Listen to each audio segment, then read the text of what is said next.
after that numbing depression hit, like I really realized, wow, I cracked the code on what I was chasing for my dream life, but I am not happy. And I realized that I can keep going deeper on this path. And luckily, I chose not to. I'm not going to sit here and say like, oh, I have a feeling that I would become a billionaire, because I don't. But on the level of success that I was chasing and playing, I achieved it.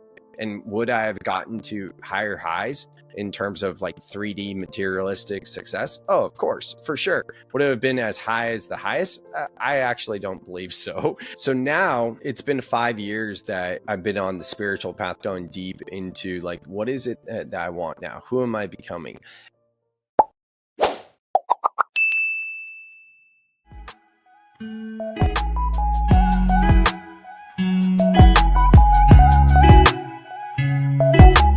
Welcome to another episode of The Rooted Founder.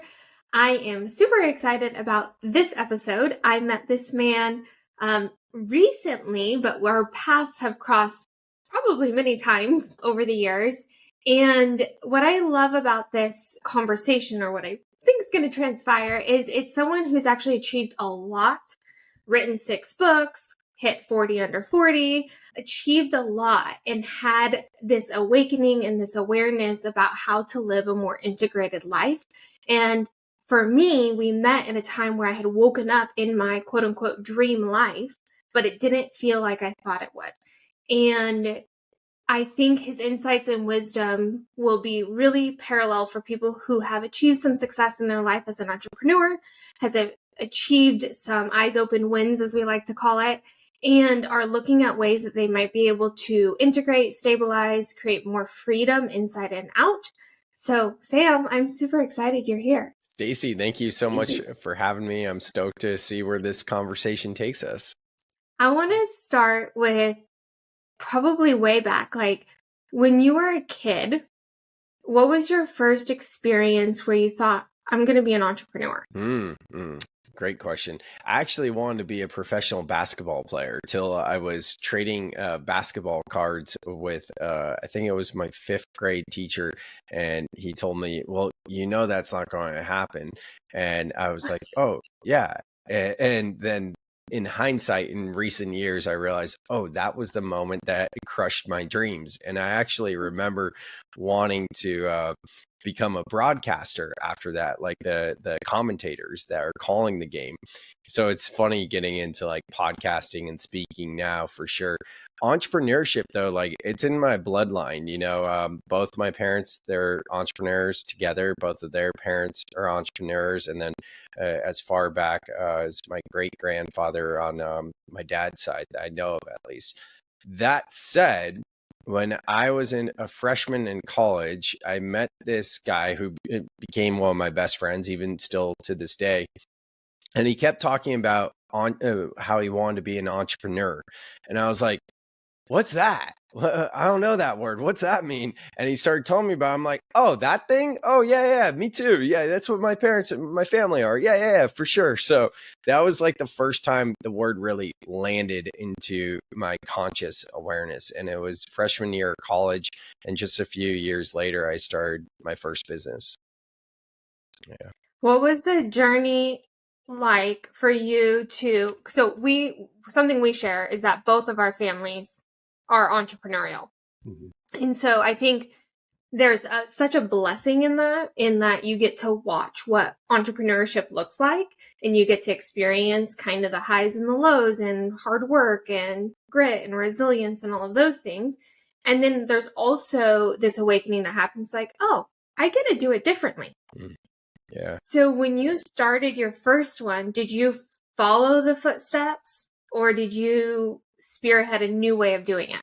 Yes and no. So this is going way back to Chico Feet. This was the original name of my swag business. And basically in the town of Chico, I went to a small school called Chico State, but it's a party school. Everyone would call the bottoms of their feet Chico Feet, because it meant their feet were dirty from partying. So I'll want to hear a quick story? Memory lane? Yes. Yeah. Cool. Yeah. So I was going down to San Diego for an internship, and it was my senior year of college, and Chico is Northern California. It's probably about like 10 hours north of San Diego. And I remember calling up my mom and being like, "Oh yeah, I'm going to San Diego for my internship, blah blah blah, whatever." And my parents have an office supply company. And she goes, "Oh, before I get into that, about 5% of their business is promotional products, branded merchandise." So she goes, "Oh, there's these really cool sandals that leave an impression in the sand of whatever colors you want, whatever logo or message you want." And immediately what came through was Chico feet. I was like, Chico feet sandals. And I look at my buddy Kevin, who's the same guy from the story earlier who taught me the word entrepreneurship. And he's just on the couch, like his head is in his phone playing like Bejeweled or something. And this guy, like when his head is in his phone playing that game, you cannot get his attention. So I said, "Hey, Kevin," I was like, "what do you think about Chico feet sandals? Leaves an impression in the sand of the words Chico feet." And he looks up and he's like, "Yeah." And I'm like, "Mom, I got to call you back," because I was always bouncing business ideas off of Kevin. We are bouncing business ideas. So I knew in that moment, I was like, "Oh, wow." Like he actually looked up, this just came through. There's something here. And then I started to listen to the book Think and Grow Rich. And when Napoleon Hill talks about like these ideas come from like a sixth sense, that's what really sparked like, there's something here. And I was, I think 22 years old. I didn't really get onto the spiritual path intentionally till almost 9-10 years later, but I always had that little inkling. Anyways, though, your question was, how have I done it different than my parents? Well, I don't know, because in a lot of ways, I want to go really, really, really big. And my dad and my mom were telling me like, "Hey, you might want to keep it small, because the bigger you go, the more headaches you have." And I was hearing from other people that were successful in our industries, both promotional products and office supplies, of like, "Oh yeah, 40 employees means 40 headaches," or things like that. Or like, this other guy who was crushing in Georgia, massive promotional products company, huge accounts and lots of employees, probably a few hundred. And he was like, "Yeah, man, I wish I stayed small," and it actually, I wanted to go large, and I hired my first employee. Then I hired someone else underneath him. And the long story short of that is I had to let go of the second employee, not my right-hand man, but the next employee. And my right-hand man, was out on paternity leave. Well, when he came back, he only lasted a few weeks later, and then he gave his 2 weeks. So I had just gotten into content creation. I just started scaling. I just started focusing on just sales and marketing and doing things that lit me up and outsourcing the rest. And all of a sudden, now I'm back to square one. So that's when I actually decided, you know what? I am going to stay small. I'm going to stay lean.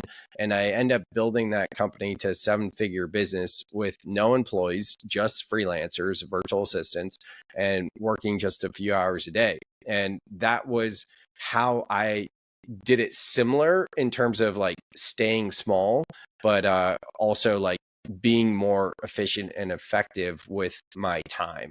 And that was Swagworks. Chico Feet end up being rebranded into Swagworks. Chico is near, so we both grew up in California. You're still in California. Yeah. And Chico's near Redding, which is where my brother is a pastor and lives up there. So have heard all the stories about Chico being a party school. That's great. I did not go though. But so many founders, I think, go through what you were just talking about, where the sexiness or the allure of going bigger. And I think that is sometimes in parallel to the performance perfection trap. Like we get caught up in bigger, better, more. And what you're talking to a little bit is how, as founders, there's this creative aspect that we enjoy, like the artistic side of it. And when you get bigger, yes, you have more employees and you have more headaches and all of that, but some of the artistic side that made you fall in love with it gets lost because you delegate it all out. So when you went to start your other businesses, how many have you started? I mean, a lot of them are brands under the same business license. So, it's hard to say because it's not like really like that. I'll put it this way. I have the swag agency. Then we had a media network doing multiple podcasts on the network and live events and an annual event at eBay's headquarters called Pitch Tank, where it was our version of Shark Tank, which was pretty dope before the pandemic. And then the coaching businesses and marketing agency, keynote speaking now. So they're all kind of like blended together pretty much. Right now, my focus is on keynote speaking, and then I do some coaching, but also the Breath Club. So it's kind of like a 1-2 punch of keynotes and coaching. When you were named 40 under 40 at 31, Mm-hmm. what did that mean to you at that time? Oh, validation. That meant worthiness. That's what it meant. And, I didn't have the language, the know-how or anything, the awareness around of how I was on a hamster wheel of chasing my goals and chasing success. And now in hindsight, it's so clear, like it was always, to your point, bigger and better, because each time I received that validation, there was a massive dopamine hit. But then what happens the next day? Oh, wow, now I'm depressed. Go through a little bit of a depression and then be like, oh, inspiration hit. What's next? Let me chase that next thing. And I'm back on the hamster wheel again, Yes, I know. Very much personally, too. I was just listening to the Diary of a CEO podcast with Huberman on it. And Huberman was saying that he has billionaire friends and how when they have exited their companies, they go into these deep depressions. So very similar to what you just said. And it's the dopamine hit, because we get these huge dopamine hits from more revenue, more clients, more contracts, more followers, whatever it is, we get these dopamine hits. And then you take all of that away and you go down. He encouraged his people, the people that he worked with, to still work, like still go do something, because it's healthy for them.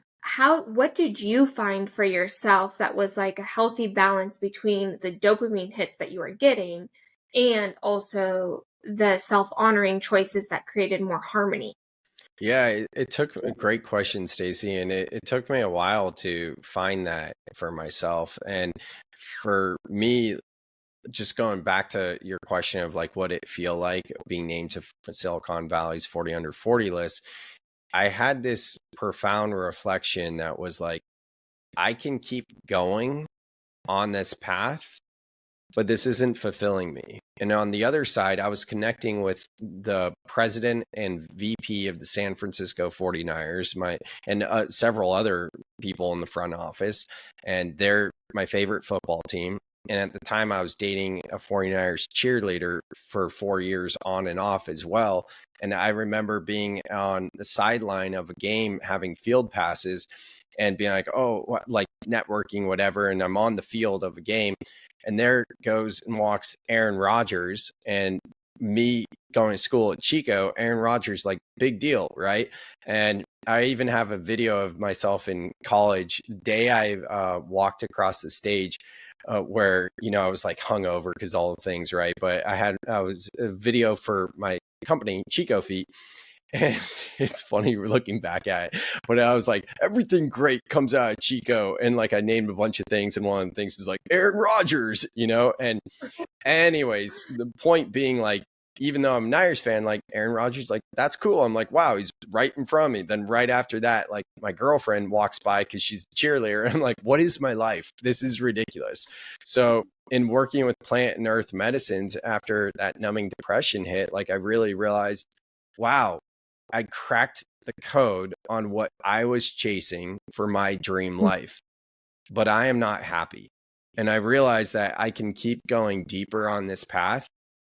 And luckily I chose not to, because I'm not going to sit here and say like, oh, I have a feeling that I would become a billionaire, because I don't.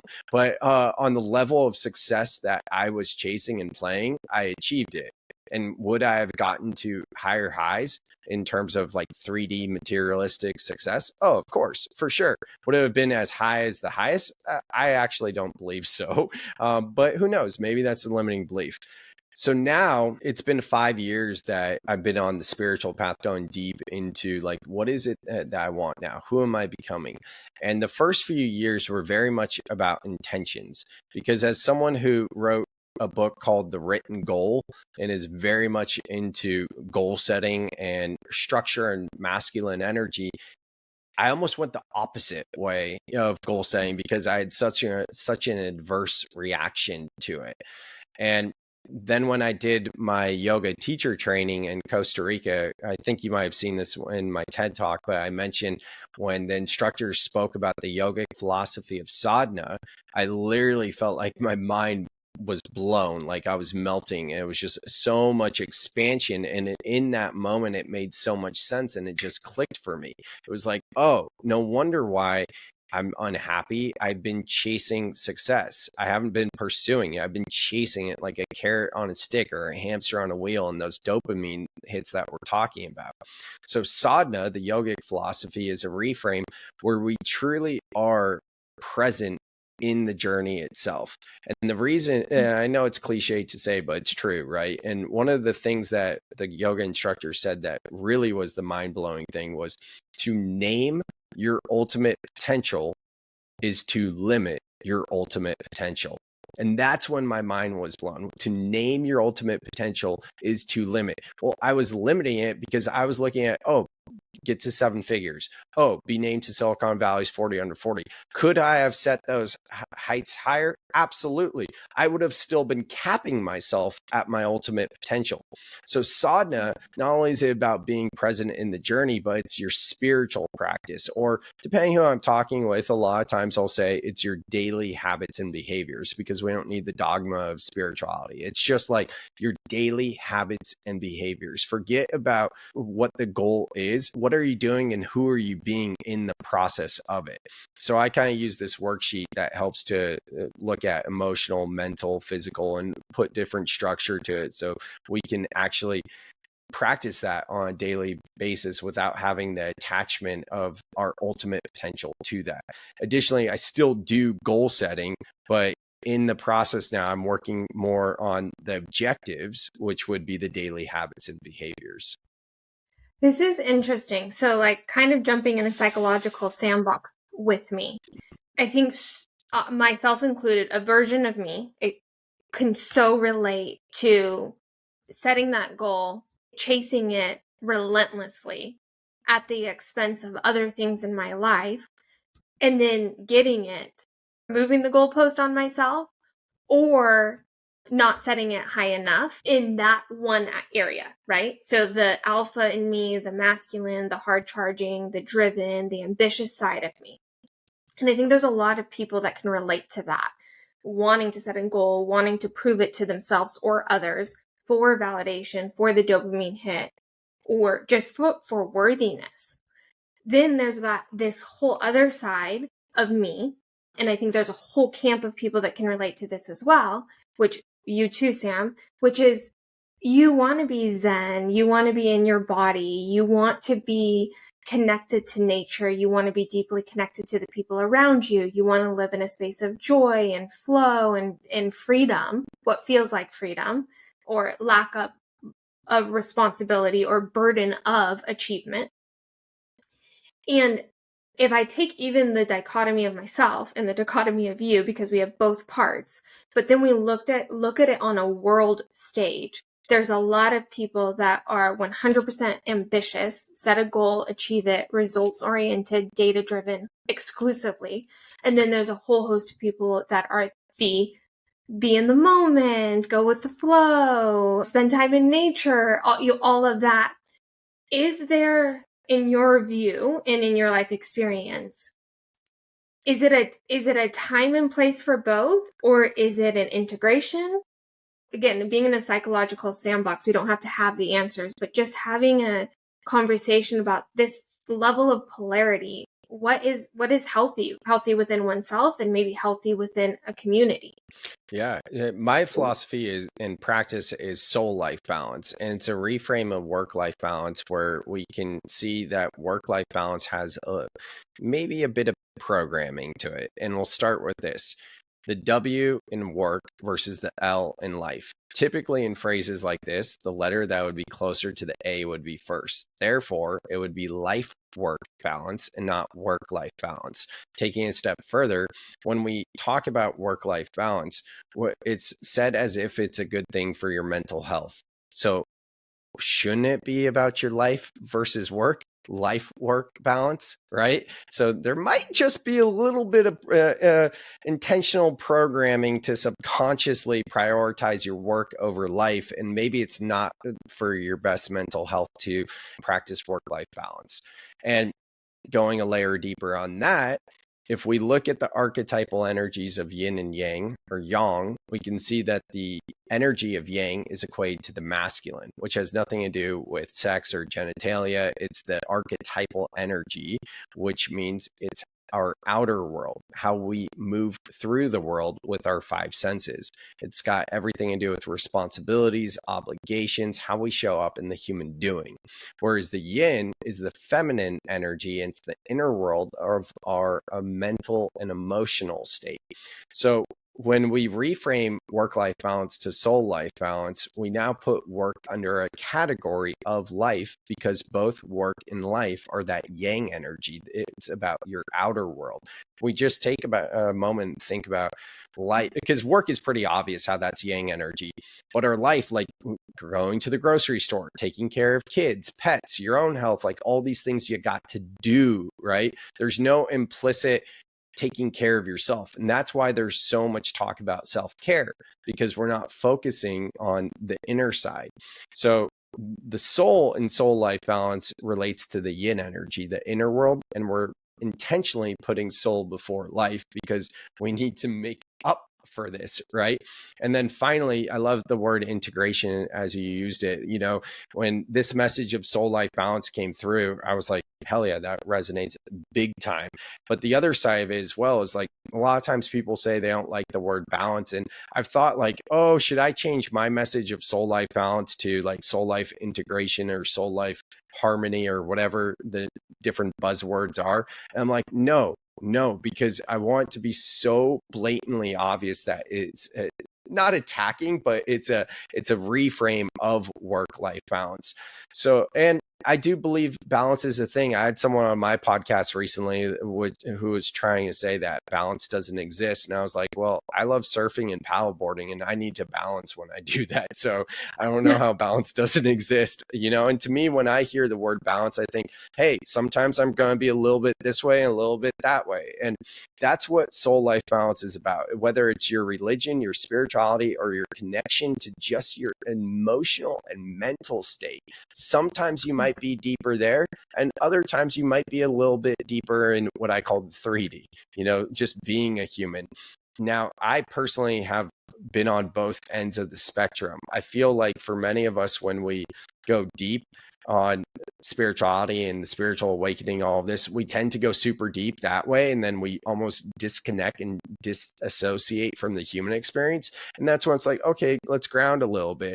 But like you alluded to, for me, for sure, I feel my job is to help people not only activate and ignite their spirituality, but to help them ground. You know, I'm not the guy that's like, oh, let me help you learn how to channel and open up your extra sensory gifts. Like all of that's cool, but I'm here to play in this human experience and just help people reconnect with their inner world. I for a long time did not like the word balance. Similar I'm already to what telling you that. Yeah. And I like the word harmony or integration, or because I think when I think of the word balance, I think of it like this homeostasis, this equilibrium, this like set point. And I feel like what we're describing here is more like a teeter-totter, where you sometimes have a little bit of this and you sometimes have a little bit of that, but it's almost nearly impossible to get a teeter-totter in complete balance. But I think there's probably layers to the word balance. And I do think that, like the paddleboard example, the surfing example, unless you're floating there and the water is doing it, you're balancing yourself, right? You're having to do some type of back and forth in order to do that. And I think to your point also, when we start going down the path of maybe spirituality and playing in the human experience, we can swing the pendulum. And I think being rooted and grounded while we're also playing and experimenting and having these more lucid experiences can help us implement or integrate and apply into matter, into the real world, or earth mode, whatever we want to call it. How do you do that? Because you're still achieving. You've written 6 books, you have a TED Talk, I mean, you're 40 under 40, you're still achieving. And you're also very deeply spiritual and present in your body.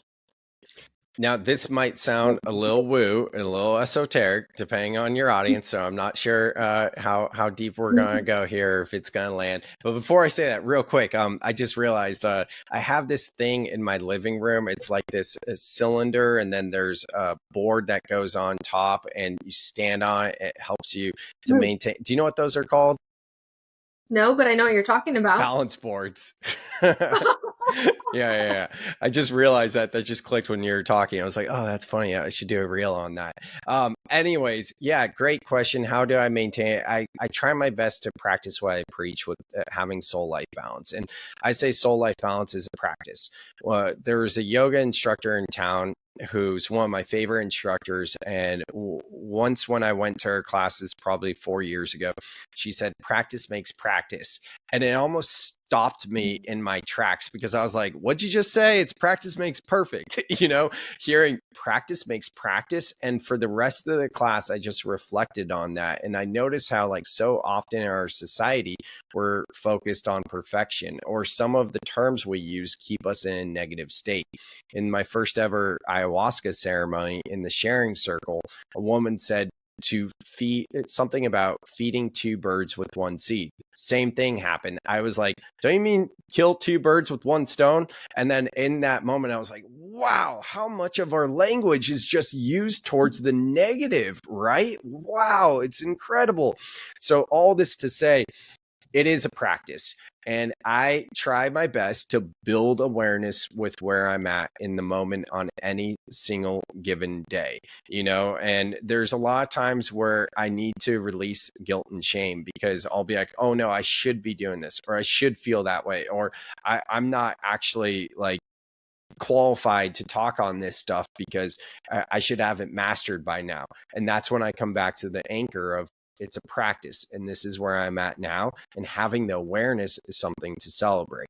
So that's kind of the preface. But to answer your question, and the esoteric piece is, I actually feel like I'm being tested by the universe and being called to trust on a deeper way. And by that, what I mean is, recently, in the past year or so, I feel like the harder I try, the more it doesn't work.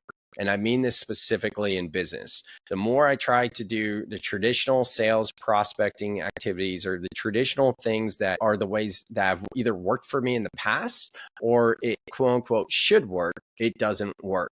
And how it feels to me is the universe is like, oh, okay, so you want to go down this path? Well, you've mastered the 3D, you know how to get it done. But now, since you're getting to spirituality, there's a different school that you're learning now. And this is the school of, we could call it law of attraction, or just being the vibrational match.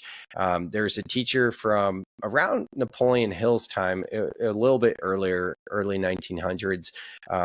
I know Napoleon Hill wrote his book, Think and Grow Rich, that is in 1937. But this spiritual teacher, his name is Neville Goddard, and he's forgotten by a lot of people. But when I discovered his work last year, it was incredible. It's all about the subconscious mind.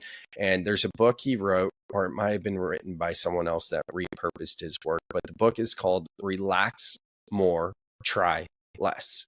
And when that book came into my field, there was a couple, 2 or 3 months there where I made like maybe $3,000 in 2 or 3 months. Like that's it. And I was panicking and I was trying harder. I was doing all the things that I needed to do.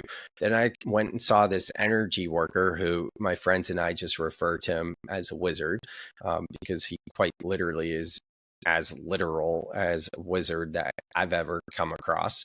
And he did this energy work with me. And then right after that, I got into Neville Goddard's work about relaxing more and trying less. And I was like, you know what? What's the worst that can happen? I'm going to stop doing all the traditional business things I've been doing. And I live in Santa Cruz near the beach.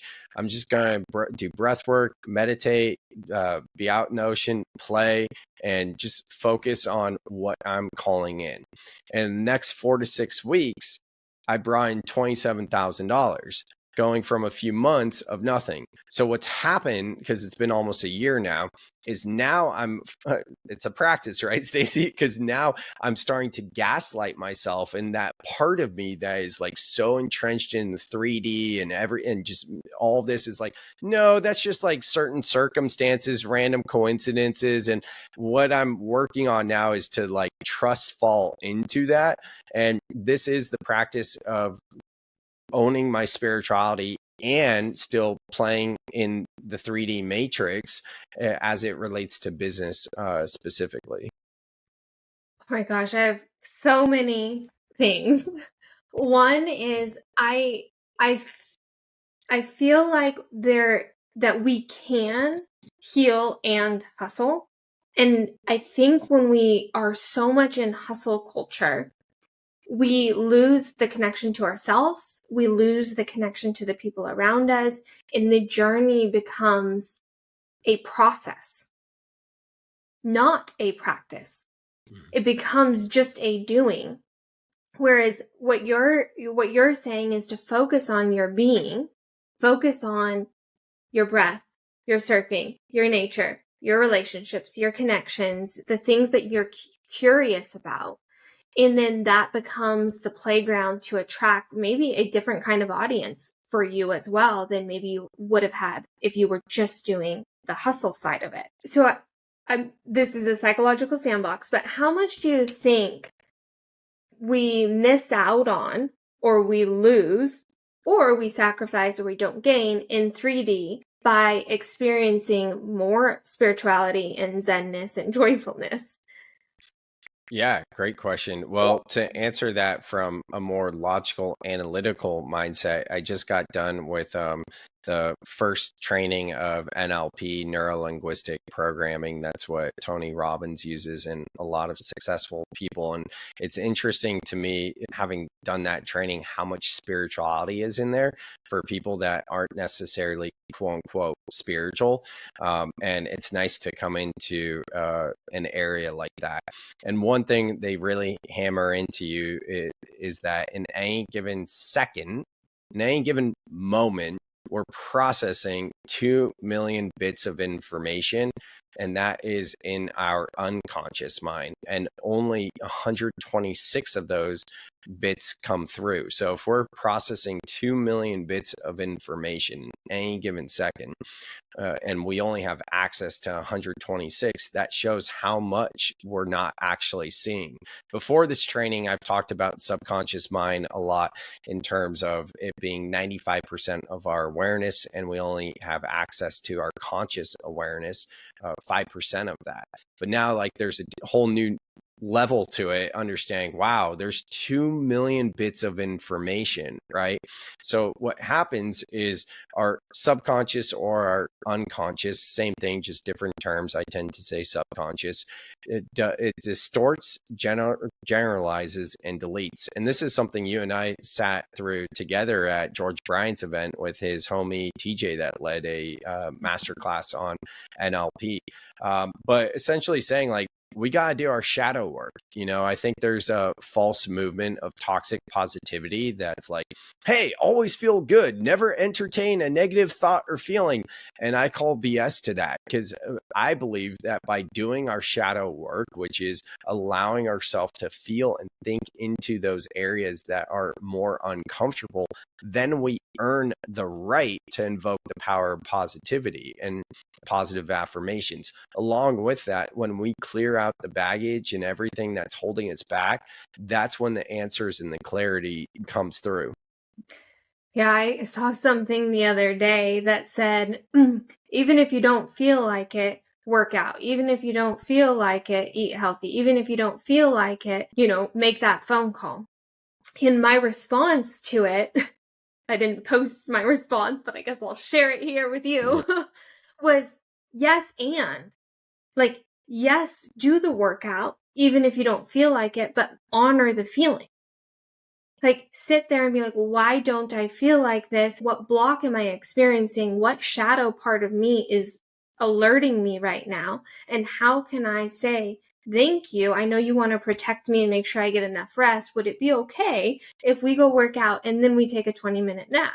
Like, making that integration with ourselves instead of just like beating ourselves into submission, I think creates, at least in my own life, creates a place in my body I want to live. I love that. That's beautiful. And to me, like, I look at everything through a lens of soul life balance, or yin yang, or feminine and masculine, and what I hear to reflect back to you is, in the do the hard things, for me, that feels very masculine, and you're bringing in the feminine. This is why I say, yeah, it's practice of soul life balance there. Be like, okay, yes, and let me actually feel the stuff and not just disassociate, because there is a tendency also with spiritual or mindful or conscious type people to hear things like that and be like, always lean into the resistance. And it's like, it's always, to me, yeah, it's always a yes and, because there might be, not to percentage on it, but if we're doing this tough workout that we don't want to do, and the workout's going to take a lot of energy, maybe that's 75% of it, and 25% of it is the restoration of the 20-minute nap after that. And then you got your balance right there, right? That paddle,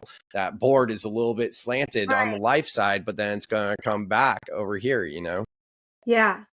I think my alpha side lived most of my life being in that self-domineering. Like, we are going to do this because we said we're going to do it, Right. and we're just following through whether you feel like it or not. And that obviously produces a lot of results, but then you could wake up in your dream life and not feel like you thought it should. And that's where, the scriptures talk about gaining the whole world, but losing your soul. And so your whole soul life balance is so, so important.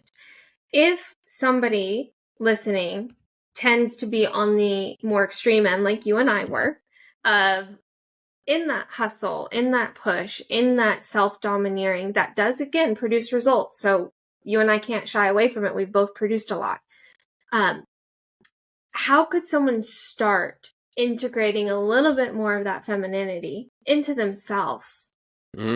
That's a great question. I think if you've like tasted it, to put it that way, it's a little bit easier. But if you're like, quote unquote, feeling called, like, hey, what I'm doing isn't working, and I want to start to address like my emotional and mental state, for me, breathwork is the number one tool. And I lead breathwork journeys. I do a lot of teaching as well.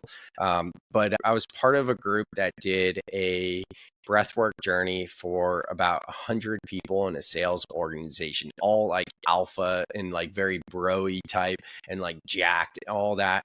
By the end of it, 90%, just putting a random number on, not random, but I don't actually know. It felt like 90% of them had like puddles of tears in their eyes. And for me, it's seeing that corporations and businesses are starting to offer breathwork journeys is so inspiring, because breathwork is a big topic, especially right now, but it means different things to different people. So as a practitioner, I'm doing my best to lead the charge of delineating the differences of breathwork and putting into two simple buckets. The first being breathwork exercises. There's so much talk, there has been for years, about breathwork exercises, and that is to shift into rest and digest. And that is as simple as like being told, like, if you're in an argument, breathe before you speak. It can be that simple. Obviously, I teach, and there's a lot of ways to go deeper than that, but it's something to help you shift from fight or flight into rest and digest. Now, the breathwork journeys are about minimum 30 up to 45, 60 minutes, sometimes up to 3 hours of just you and your breath, breathing nonstop to get into this altered state of consciousness, which mimics a fight or flight stress response. And the reason we do that is, you can imagine, most of us have seen this, but just for a moment in your mind's eye, travel out to Africa, see a lion. Lion is hungry. It's chasing a gazelle. Oh, gazelle gets away. After the gazelle gets away, it shakes and it convulses because it just experienced a trauma, and now it's relieving itself of that traumatic experience. As children, especially in the West, when a child is having a temper tantrum, they're typically told, don't do that. And what do? They shut down. They learn to disassociate. They learn to not feel their feelings. And what's happening is that energy, because emotions are energy in motion, starts to get stuck and stored in the body. So what a breathwork journey does is it can help to unleash all of that stuck and stored energy in the body, as well as traumatic events. Now, many of you listening are probably thinking, well, I don't know if that totally resonates because I haven't had a lot of trauma in my life. And that was kind of me, right? Mind you, I saw one of my friends hanging from the ceiling fan, walked in on that. And I have another one too that I won't share, but I'll leave that there. And even still, me being like, oh, I don't have a lot of trauma in my life. Trauma, as Gabor Mate describes it, is not what happens to you. It's what happens inside of you as a result of what happened to you. And we carry that. And the worst thing we can do is compare our trauma, because you have one side of the spectrum, which is my previous self, where it's like, oh, we minimize our trauma because we know we have friends in our life, family, or just know of people that have had a lot of trauma, and we don't think we're worthy of saying we experienced trauma. Now we don't allow ourselves to actually feel into, oh, wow, that's stuck in here. I got to get that out. Other side of the coin is, I am a traumatized person. My life has been so hard. I've had so many traumas. And then that gets into this victim mentality of, poor me, everything happens to me, as opposed to, okay, these are the life circumstances and I'm going to work my way through this, which both are traps that people often fall under. And the breathwork journeys aren't just good for trauma release. They're also great for creativity. A lot of times when we're feeling blocked creatively, we can unleash more creativity. We can access higher states of flow, of peak performance, and all of these type of things. So for all of those reasons, I think if you're someone that's feeling like maybe on the edge of burnout, or you're curious about diving into your mental and emotional state, for me personally, learning to regulate your nervous system through breathwork is an amazing tool. And the breathwork journey will give you that experience of like a deep dive to awaken something in you, so that from there you can start working on breathwork exercises on a daily basis to learn how to regulate your nervous system on an ongoing state. There's so much wisdom in everything you just said. And I'm going to share a story just so the audience can feel this from us. So in 2018, I went to Christine Hassler's women's retreat, which is all breath work, all somatic release. That was March 2018. Then I had built businesses before that. I had traveled with Rich Dad Education. I mean, I was investing in real estate. I was doing so much before then.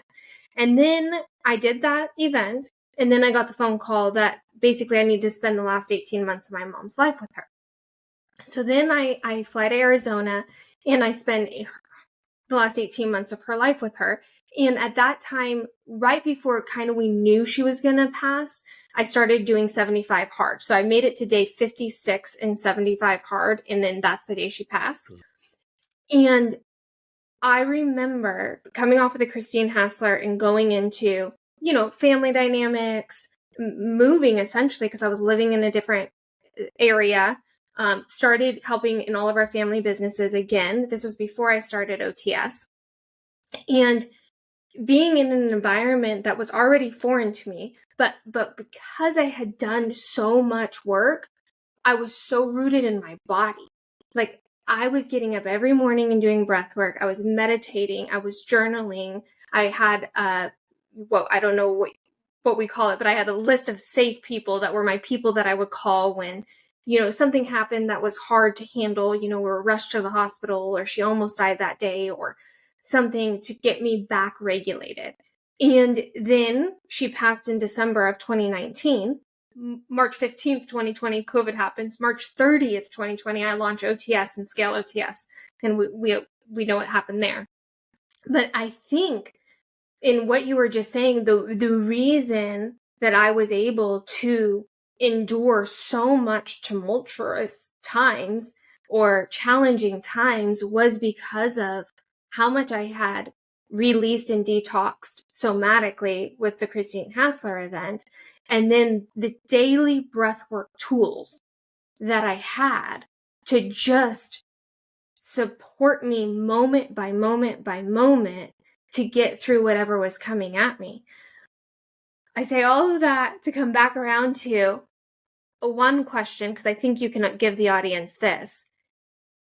As business owners, as entrepreneurs, you could have a family crisis, you could have someone die, you could have a financial crisis, you could have a Ponzi scheme. You could have so many things happen that totally are unexpected.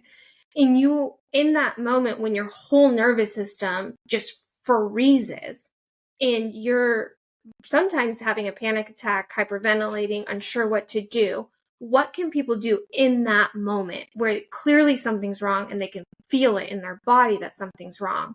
Mm-hmm. What can someone do there? Yeah, absolutely. And thank you for sharing. I would say a big inhale up. Like this is what Dr. Andrew Huberman teaches. It's called the cyclic sigh, inhaling through the nose, letting the belly expand, sipping in a bit more air at the top and exhaling through the mouth. Like that's a good practice for sure. But really, this is where my 6-step breath process comes in. And this is based on that emotions are energy in motion. And in Dr. Jill Bolte Taylor's speech, her TED Talk in 2008, she told us that our bodies have a 90-second physiological response when we experience an emotion, meaning that we experience this emotion, which is energy in motion, and then our body responds. And if we can just give ourselves a minute and a half, then we'll be able to move forward. But what happens is so many of us are skeptical. We'll be like, yeah, but I still feel that way. Like really a minute and a half, that's all it takes. So what happens is we're in a place of resistance. So we don't allow ourselves to have that minute and a half. And or we go through the motions, but we don't fully feel it. So then after that minute and a half happens, or maybe we don't even allow it, right? But the mind replays the story and then the body reacts. So then we get caught in this loop of, it's just replaying over and over again. So with the 6-step breath process, that's what we can actually do in that 90 seconds. And if we zoom out, we can use this framework in any areas of our life. So it would look like this. The experience happens and we start to feel heat in our body, and we start to feel our breath get dysregulated, right? And you're going to remember to breathe, feel, and think intentionally. I don't expect you to remember all 6 steps, but if you can remember in that moment the 90-second rule, which teaches that our body has a 90-second physiological response when we experience an emotion, and that if you allow yourself to feel it, the emotion will move through you. What you do and what you're going to remember is to breathe, feel, and think intentionally. The 6 steps are this. The be in breath for the breath process is breathe to slow down. Okay, I'm building awareness. I notice that I'm being sent into this state of fight or flight. Let me take a moment and just slow inhales, longer and slower exhales. In my keynotes and in my breath club and all the other stuff, I teach the 3 rules of breath work. But for right now, just focus. Know that slow inhales and longer and slower exhales will help to shift into rest and digest, which is what we want. The R in breath is relax to feel. Okay, so let me relax into the sensation, because it's that fighting, that resistance energy that keeps us stuck. So relax. And even though it's counterintuitive, or it may seem that way, come back to your breath, use your breath as an anchor, remind yourself you are safe, relax into it, and feel. And remember that these emotions that are so undesirable will move through you if you allow yourself to feel them. So those are the first 2 steps. That makes up the theme of breathe. When I say breathe, feel, think intentionally. The 3rd step is energy to reveal. This is where we start to do the shadow work. Okay, so if emotions are energy in motion, what is this revealing to me? It could be as simple as I am pissed off, or I am super sad, or I am worried. Whatever it is, grab that emotion. First thing that comes to your mind. Don't overthink it, and allow yourself to move into the accept. A in breath is accept to surrender. Because what happens is typically when we ask ourselves, what is this energy revealing to me? We get caught up in a story or a narrative, and then we get in resistance. So this is why it's very important to allow what the energy is revealing to you, to show you, and then accept it. And we need to accept it, because if you skip over this state, this is when you're going to end up in a loop, because you're still in a form of resistance. And you're going to come back to me and be like, Sam, your breath process doesn't work. And I'm going to be like, oh yeah, tell me what happened. And then you're going to say, oh, well, when it showed me that something, I didn't want to feel it because I had to go to, I had a client meeting right after that and I didn't have time. Well, I understand that, but do you understand why it didn't work in that situation? Right? And this is something you can come back to later in the day to process it. Side note, compartmentalization is an interesting thing. For a long time, I didn't think it was a good thing, but now I understand that compartmentalization is good in the moment because it helps us to be present and we put that thing in the box. But my gripe with compartmentalization is most people never open up that box they put in the shelf. So the breath process is how you can open up that box. When you compartmentalize and you put something in a box in the shelf and you shoved it away, you can use the breath process to be like, okay, now I'm feeling ready to open up that box, because compartmentalization only works if you go back to opening that box. So that is steps 3 and 4. Those make up feel. So breathe, feel, think intentionally. The final, and those are phases for the steps because it's easier to remember. The final 2 steps, step 5, T in breath, transform into empowering beliefs, because we want to leave uplifted, right? We can't just go straight to positivity. We have to earn the right to invoke the power of positive thinking. So now we're going to leave feeling empowered. Okay, now that I've accepted what's going on here, what is a positive affirmation that I can use to carry myself forward, transform into empowering beliefs? The final step is H, habits to integrate. And this is getting curious again. It's like, okay, so as a result of what came up, are the new habits, actions, or behaviors that I'm going to integrate and take action on? Because know that if you don't ask yourself that question, you're not actually making change in your life. And this is the masculine energy of being like, okay, where can I take action? Is there something bigger that's being shown to me? So those last 2 steps, that's the think intentionally. So again, in the moment when you're sent into fight or flight, The cyclic sigh is for sure a simple breathing exercise that you can use. And then the 3 themes are breathe, feel, and think intentionally. I love this. The experience of that resistance, like when you said from the accepting, I think that's where my alpha would get in the way a lot, because I want to jump like right over this feeling into solving. I want to solve this problem faster so I can get out of this emotion quicker. And I've done that so many times in my life. But what I really was doing was I was just kicking the can down the road. And so those emotions were still getting stored. You know, the body keeps score in my cellular body. And to your point, you go to these 100 salespeople, alpha men, and they do a breathwork journey, and all of a sudden it comes out. I feel also that I love your last step, because the alpha in me would want to be able to have a habit. Now, what do I do? So now that I have accepted that, for a lot of my work, my body was tired. So a lot of times when I got to what it is am I feeling, I was just like, I'm exhausted. I'm just tired. And then my mind would go, well, but you don't have time to rest. You don't have time to sleep. You have so much to do. You have so much on your plate. You've got to keep going. And so then you go for the caffeine, or you go for whatever dopamine hit you need or stimulant you need to keep going. And for 90 seconds to be able to say, I am tired, accept it, and then say, how can I integrate this into my life so that I'm not suppressing this emotion too strongly. And then for me, that ended up with 20-minute naps. And I started doing 20-minute naps to be able to allow myself to have a little bit of a self-honoring choice while also still honoring the part of me that wanted to get shit done. Mm-hmm. And so that whole 6 steps is so good. Wrapping it up, a couple of questions. One, how would you define success? That was a good question. I haven't sat with that one recently.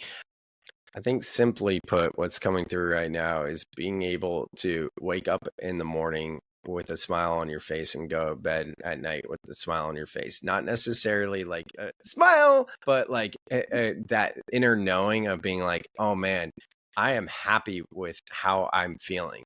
Because when if I'm waking up feeling like, oh, I'm not excited, then I'm like, something needs to change, right? So all we really have, it's cliche, right? But is the present moment, and we can look at it as the day. So on any day if we can do just that simple thing, like, do I feel in alignment? It gives us an opportunity to get back into alignment. And I don't want to chase success for an end destination or external worth. I love that. My definition is inner congruence. And I feel like that's what you just said. Yeah. Except way more words. Yeah.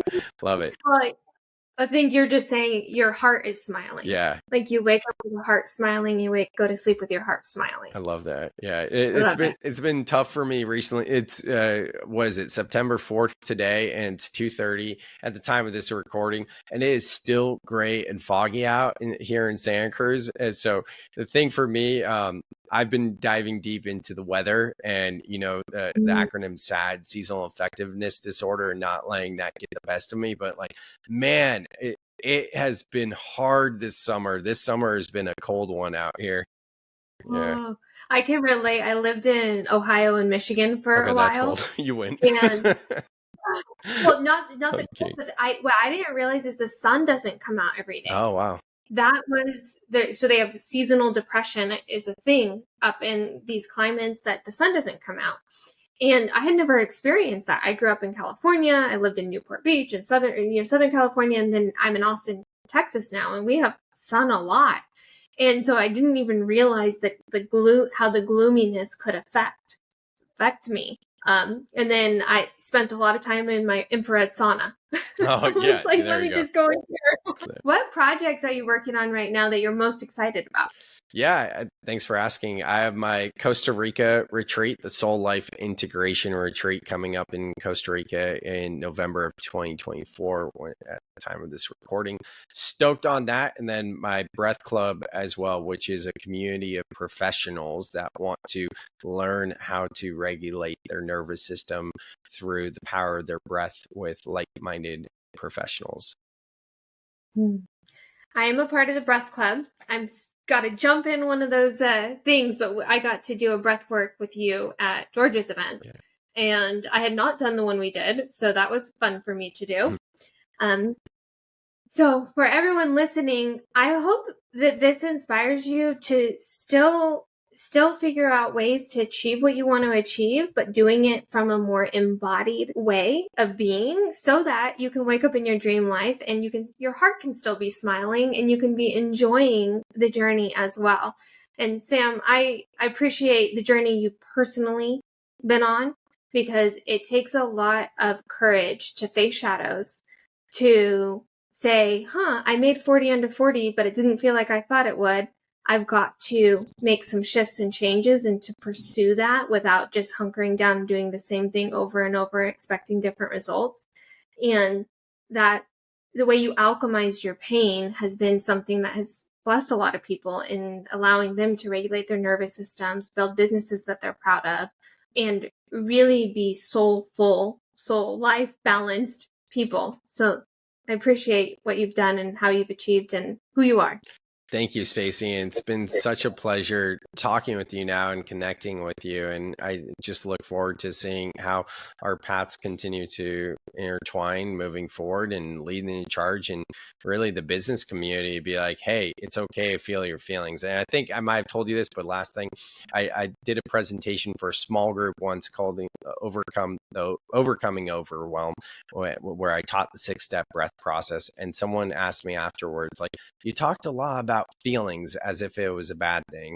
And I was like, it's interesting. There's definitely still the narrative of mental health and wellness and the stigma around it in the business culture. But hey, people like you, myself, leading the charge, I see you, and let's continue to rise together. Yes. Feelings are not bad. Feelings are signals. Yeah. It's called emotional intelligence. Yes. Yeah, I didn't realize that afterwards, but she said, you talked about feelings a lot, but the thing is, feelings don't have intelligence. What do you have to say about that? I saw my buddy afterwards, actually in Monterey, my buddy from the story earlier about being an entrepreneur, Kevin, and all that. And he goes, well, has she not heard of emotional intelligence? And I was like, damn, I wish I was that sharp in the moment to have said that. I don't even remember what I said, but I was like, oh, wow, I've never had someone be so accusatory after a speech, but cool, so. I feel like the things we are self-righteous about, the things that we're charged or activated about, is where our work is. 100. And so for the lady who was struggling and feelings were stressful to her, that was where work was for her. Yeah. And somebody else could be listening and they could be like, I don't want to make money. I don't want to make money. I don't want to achieve. And maybe that's where the work is for that person. And so we all have different work, and there's no shame or blame or inadequacy in it. It is the human journey. And what I think you and I are hoping to do is create an environment where we can have authentic conversations around the light and the shadow, and how we can integrate them so that we can have our hearts smiling in the morning and at night, being proud of what we're doing and not doing it to seek external validation or approval, but doing it because we want to be of service. And I feel like this is a fun journey to be on with you. Yeah, 100. Let's keep going. Thank you again, Staci. Really appreciate it. Yes. Thank you all for listening. I hope this helps you stay rooted while you get shit done. Cheers, y'all.